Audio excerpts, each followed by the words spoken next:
Well then, mother-in-law, I guess the shed will have to do for you. Emmy laughed, pointing to the small shed in my backyard, suggesting it as my new room. Matilda, Emmy's mother, not only failed to correct her daughter, but joined her in laughing at me. I was boiling with anger at their behavior.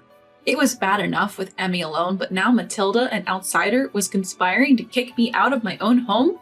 I had been tolerant of their antics up till now, and all my considerations had been continuously ignored. I've had enough, I thought, and I immediately called a moving company. So I'll be moving out. What? They still thought I was joking and kept smirking. Leaving them behind, I grabbed my game changer bag and stormed out. I'm Jenna, 72 years old this year.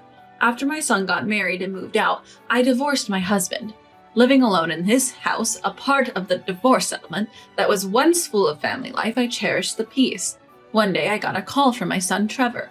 He mentioned Emmy, his wife, wanted to give birth at her in-laws' place. Please, Mom, I'm swamped with work and it's tough for Emmy alone. I don't mind, but wouldn't she prefer her own parents' home? She says she wants it at my place, that's fine, right? Feeling slightly pressured, I agreed. There wasn't any inconvenience to me. However, not probing deeper into why Emmy chose my home over hers led me into a whirlwind of chaos. Hello, mother-in-law, it's been a while. Please take care of me from now on. Yes, of course, make yourself at home. I decided to offer Emmy the room previously used by my son, considering her luggage. Initially, I tried to be thoughtful to Emmy, assuming she might find some inconveniences since she just moved. However, Emmy quickly showed her true colors, beginning to constantly antagonize me. I made a veggie stir-fry for lunch. What, you expect me to eat something that plain? A pregnant woman needs all kinds of nutrients, right? I was hoping for something a bit more special. It seemed Emmy was never pleased with anything I did.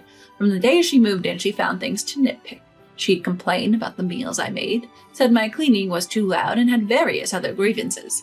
I thought maybe it was just pregnancy mood swings and tried to be patient. But when she told me my footsteps were too noisy and that I should stay out of the room, it really threw me for a loop.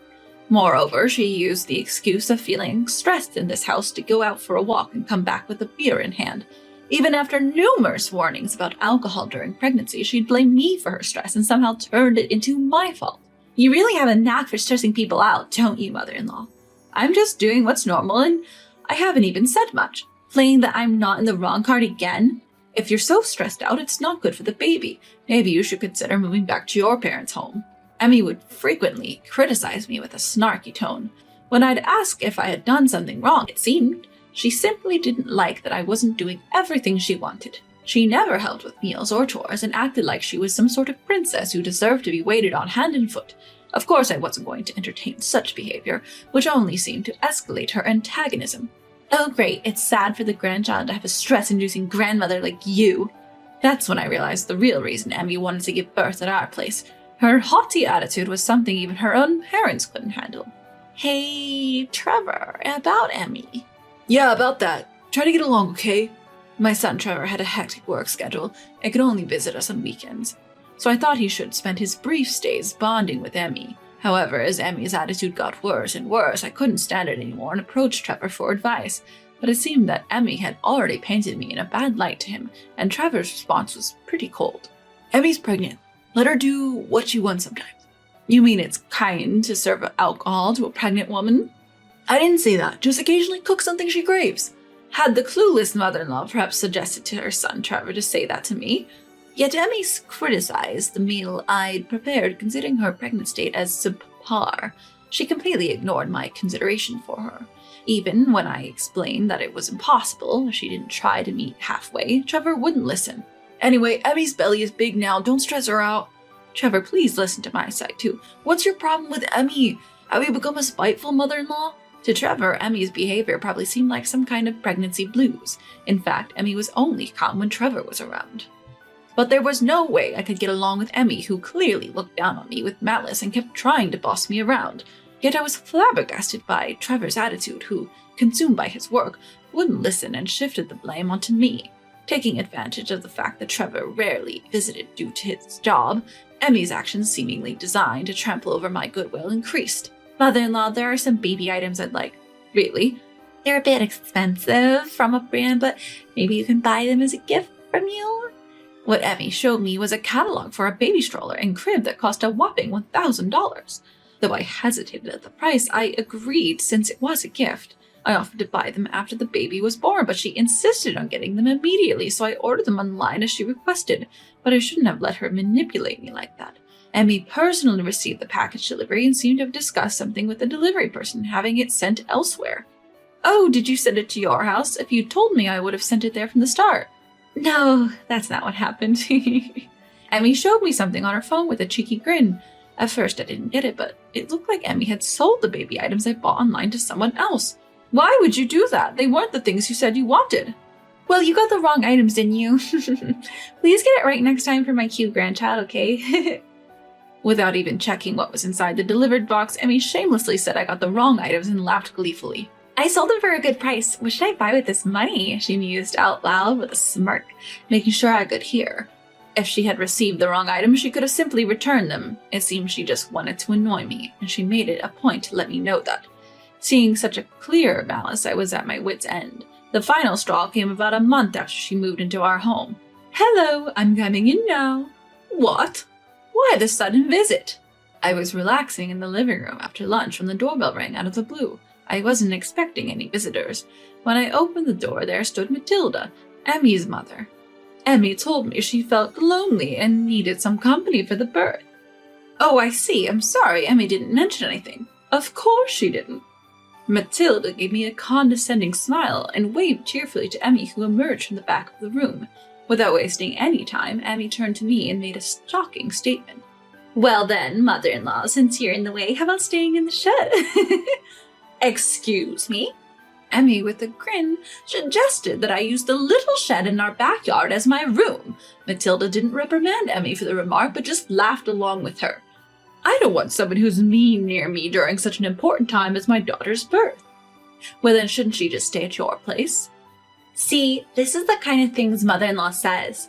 I don't know how they justified it, but Matilda just looked at me with pity and waltzed right into the house. I was about to complain about trespassing, but the two of them just ignored me and went on chatting. Heading into the living room, I was furious at their audacity.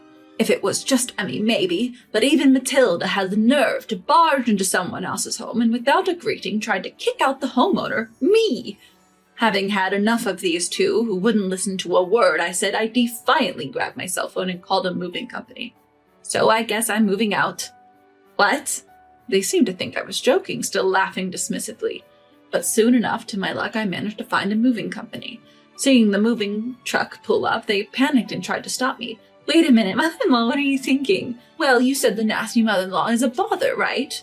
"Where do you think you're going? Isn't this unreasonable?" "Unreasonable? Maybe reflect on your own actions first." In no time, a group of workers packed up everything in the house and started loading it into the truck. The TV, sofa, furniture, electronics, everything from the living room that Emmy had treated like her own, disappeared right before our eyes. Watching the house get emptied out, the two just stood there stunned. "How are we supposed to live here with no furniture?" "Well, remember, I'm the nasty mother-in-law, so I don't really care." "Is this how you treat pregnant women?" "Considering how you've treated me, I wouldn't call it human behavior. Anyway, I'll leave the rest to you two." Leaving a still loudly complaining Emmy and her gang behind, I headed towards the hotel.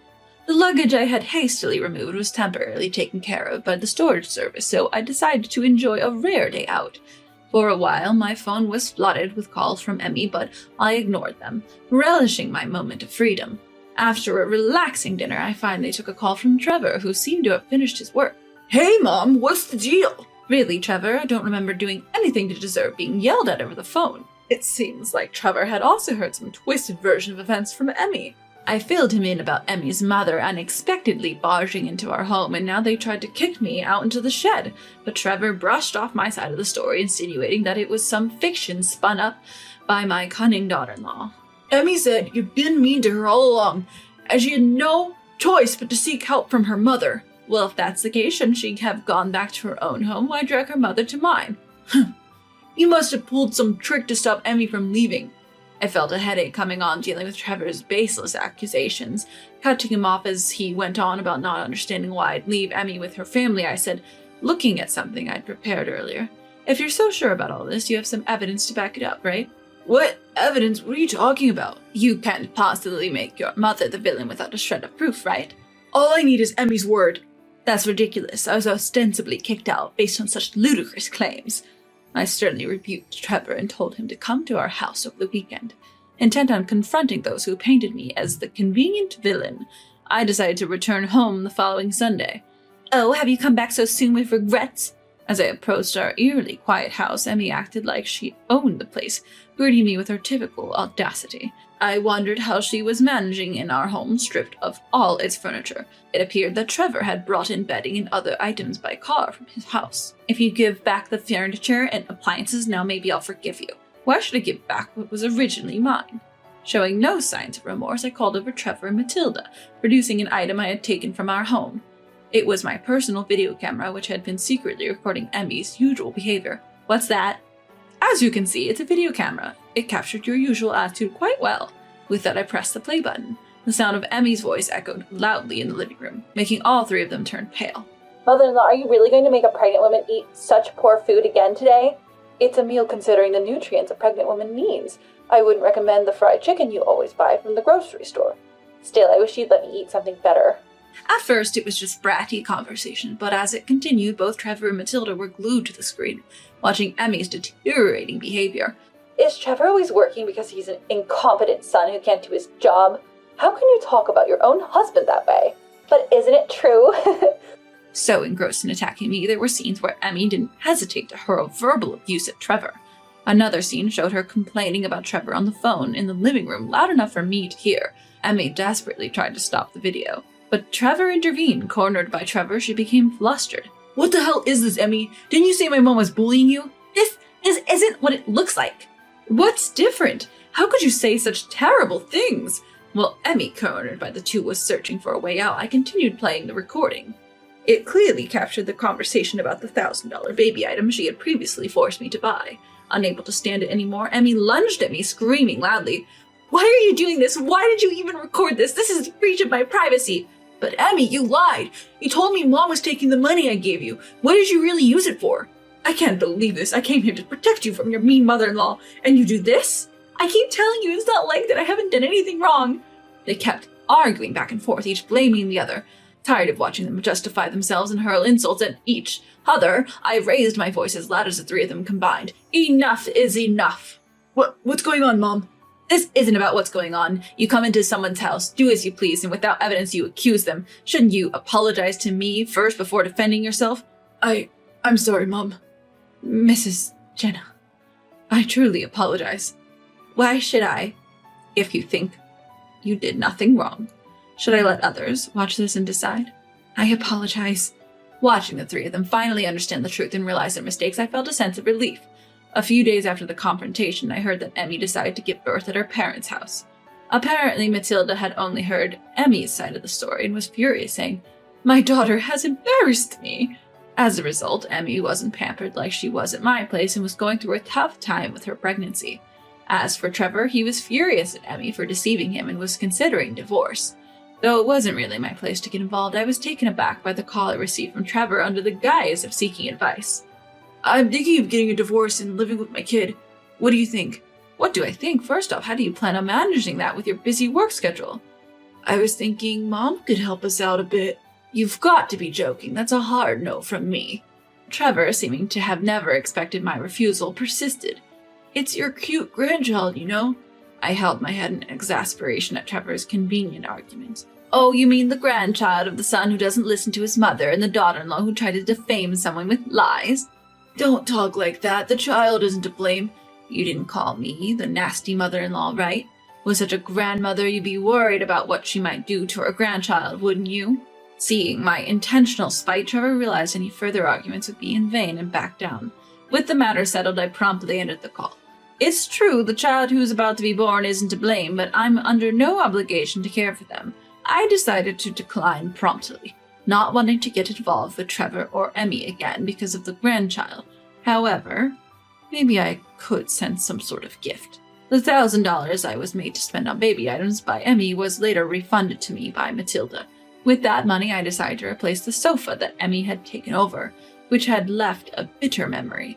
After getting rid of some furniture and cleaning up, I returned to my home, now refreshed and back to the peaceful life I used to have.